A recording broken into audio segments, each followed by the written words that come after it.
Fala moçada, beleza? Tranquilo? Estamos aqui para mais uma aula de Sociologia e hoje nós vamos refletir sobre o tema o que é um indivíduo. Essa aula faz parte do livro 3, nós estamos entrando aí no módulo 9 e nós vamos fazer assim, uma breve reflexão sobre o indivíduo, mas ainda não vamos entrar na gênese dos clássicos da Sociologia, que é o próximo módulo, o módulo 10. A gente vai ver o que Max Weber, Karl Marx, Emile Durkheim, eles pensavam sobre o indivíduo e a relação dele com a sociedade. Então vamos lá, pessoal. Bom, tratar do indivíduo no interior de uma sociedade é algo bastante singular, ao qual só existe a partir da existência de um conjunto, em certa medida, é definido na relação com os outros que constituem esse conjunto. Então o indivíduo ele só pode ser entendido como fazendo parte de uma sociedade dentro do contexto social. O indivíduo é único, é exclusivo, contudo a sociedade não existe sem ele.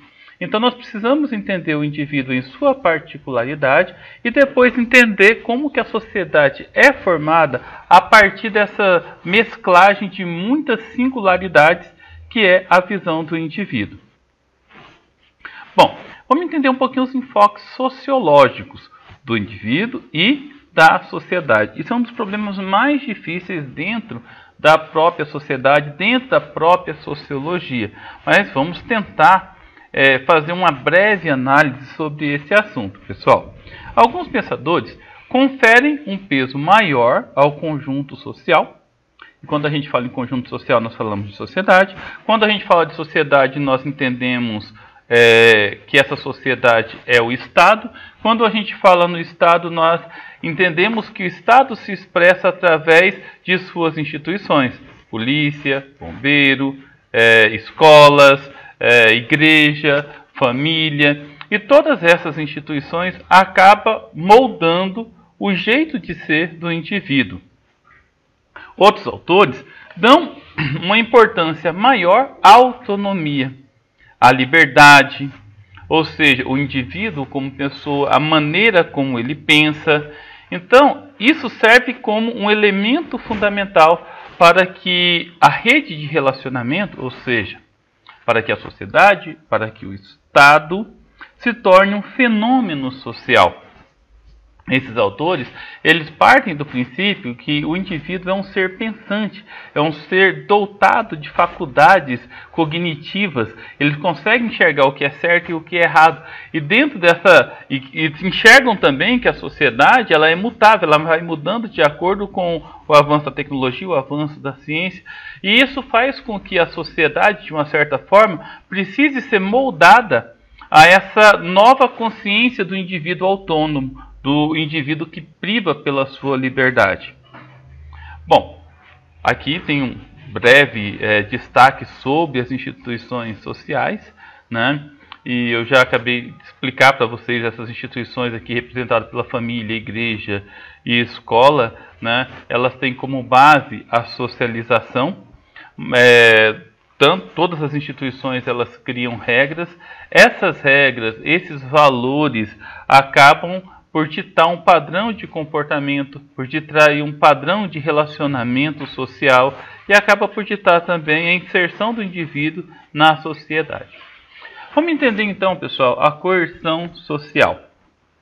Para alguns pensadores, a coerção, expressado pelas instituições, sejam elas quais forem, né, família, escola, Estado, igreja, é um imperativo da vida coletiva. Isso é o que alguns pensadores, né, como Durkheim, pensam. Dessa forma, o indivíduo está condicionado a normas, a regras sociais.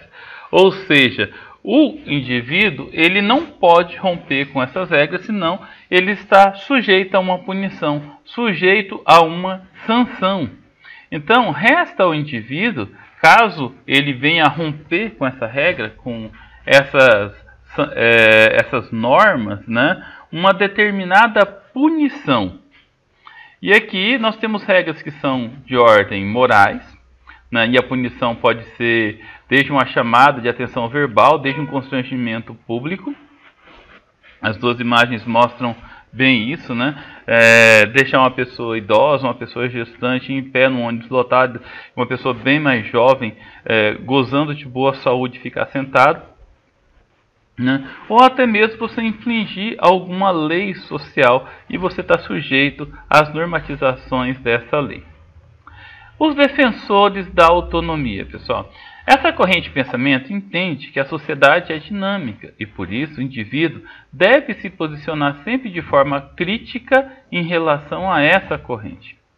Esse dinamismo proposto pela sociedade, essas mudanças, essas transformações, elas não têm como ser entendidas, não teriam como ser entendidas sem a capacidade de atuação crítica do indivíduo em determinadas condições sociais. O indivíduo, ele precisa se desamarrar dessas arestas sociais que é o Estado, que é a sociedade. Ele precisa pensar livremente. Se ele vê que uma coisa não está legal, ele tem aí a autonomia de poder brigar para que essas coisas melhorem, lutar para que haja uma melhoria na sua convivência social.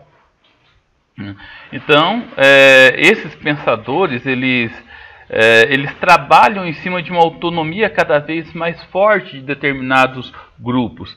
E aqui eu vou citar como exemplo, né, a luta pela democracia racial, a luta pela igualdade de gênero, né, entra aí a briga pelas mulheres, pelo direito ao voto, pelo direito de poder se inserir no mercado de trabalho. Então, essa luta pela autonomia é estudado pela sociologia dentro desse âmbito individual. Aqui nessa charge, pessoal, mostra bastante, né? Será que existe realmente democracia racial? Né? Eu não sei, é bom a gente pensar a nossa sociedade como um todo. O que a sociologia pensa acerca da democracia racial? Será que os direitos são iguais para todos? Ou será que precisou que alguém brigasse, como Martin Luther King, como Nelson Mandela, para que acabasse com o racismo, para que igualasse o direito a todos? Né? Será que existe desigualdade social? Ou será que algumas pessoas acabam prevalecendo em detrimento de outras, enriquecendo muito mais, levando em consideração a exploração de outros? Como que é essa igualdade? Ela é para todos? Todos têm acesso às mesmas escolas? Todos têm acesso às mesmas faculdades? Todos têm acesso aos mesmos lugares? Todo mundo pode frequentar os mesmos lugares? Todos têm direito a um salário justo? A um emprego decente?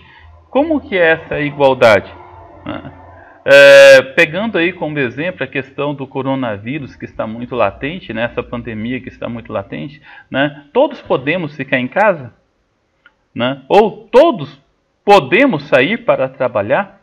Será que existem condições, né, EPI, equipamento de proteção individual, para todos de maneira igual?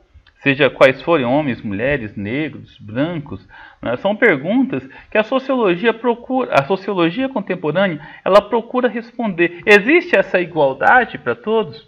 Então é dentro desse horizonte de autonomia, de liberdade, que a sociologia contemporânea procura estudar um indivíduo. Vamos entender um pouquinho como que é essa domesticação cultural. Alguns estudiosos apontam as questões relativas aos instintos humanos, que em certa medida são domesticados pela criação cultural coletiva, mas não deixam de atuar na singularidade do indivíduo e na pluralidade do social. Como assim, pessoal? O que seria essa domesticação? Né? O que seriam esses fenômenos sociais, né, que contemplam não apenas o homem no sentido político, econômico, no sentido cultural, mas também o homem biológico, mas também o homem como ser genótipo, né? O que seria isso? Eu peguei aqui como exemplo do nosso material a diferença entre altruísmo e egoísmo.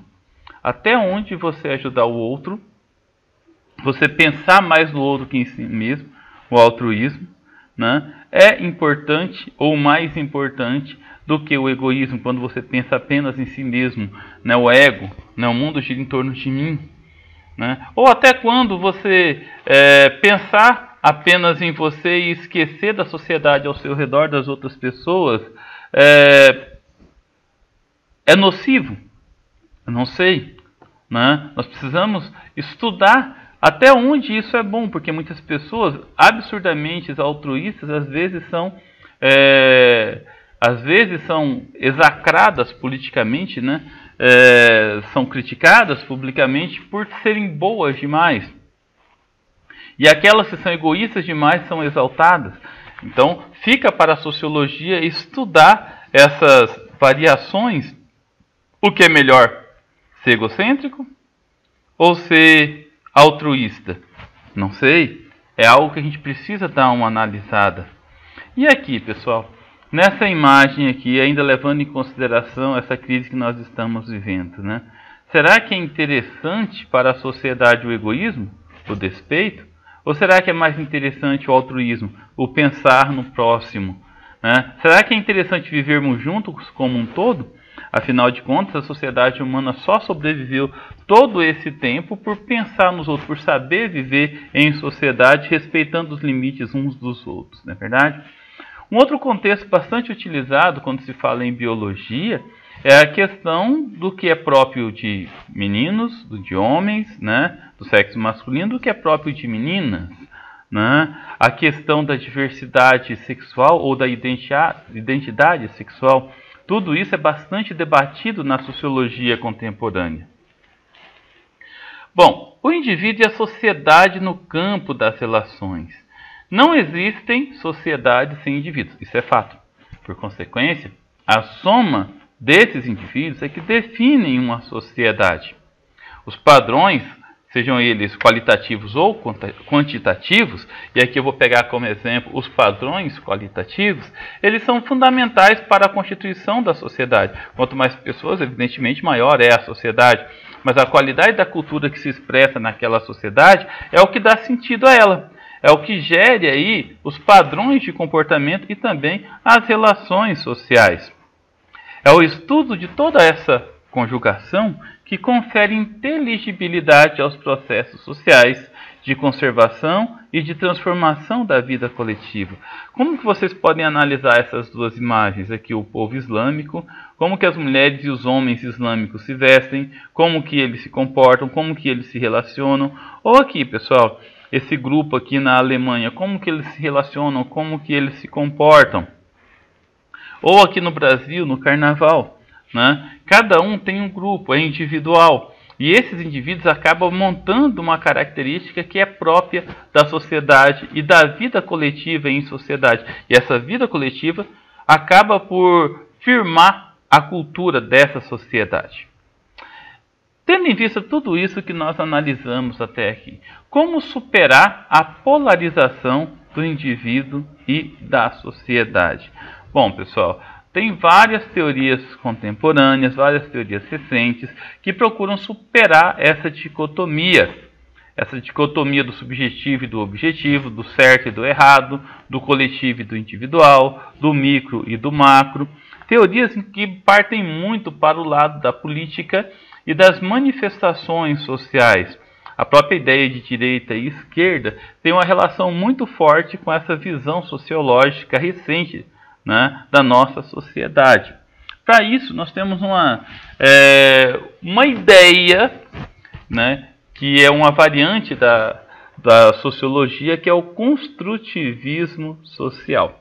Então, o construtivismo social, ele pode ser entendido como uma permanente e constante necessidade de debater as mutações, né, de debate de mutações, no sentido de tornar o indivíduo social e o social individual, sendo a realidade uma construção difusa, em que os indivíduos e o social se confundem e se autorrepresentam. E aqui eu coloquei imagens de escola, né, parte mais da realidade de vocês que estão me assistindo aí pelo YouTube, pelo outro lado, né? Nós temos aí a representação de alunos cadeirantes, alunos com certa deficiência, com certa limitação, no espaço escolar, ou seja, a inserção social no espaço que antes não era permitido a eles, né? Ou a multidisciplinariedade, utilizando a tecnologia moderna com o espaço tradicional da escola, ou ainda o próprio espaço tradicional sendo utilizado como meio de aprendizagem. Ou a integração em grupo, que é extremamente importante. Eu vejo a escola em que, fulano não conversa com ciclano, Beltrano não conversa. Então, a sociologia precisa trabalhar muito com essas relações sociais. Aqueles que são diferentes, trabalhar entre si para aprender a ter uma convivência social mais duradoura, mais saudável, mais respeitável, conforme a nossa sociedade precisa e merece. Bom, pessoal, é isso aí. Foi uma aula bastante curta, bastante gostosa, porque é um tema gostoso, é um tema interessante. No próximo módulo agora, nós vamos trabalhar um pouquinho sobre as ideias desses pais da sociologia. O Weber, o Marx e o Durkheim, tá bom? Beleza, pessoal? Fiquem com Deus e até a próxima.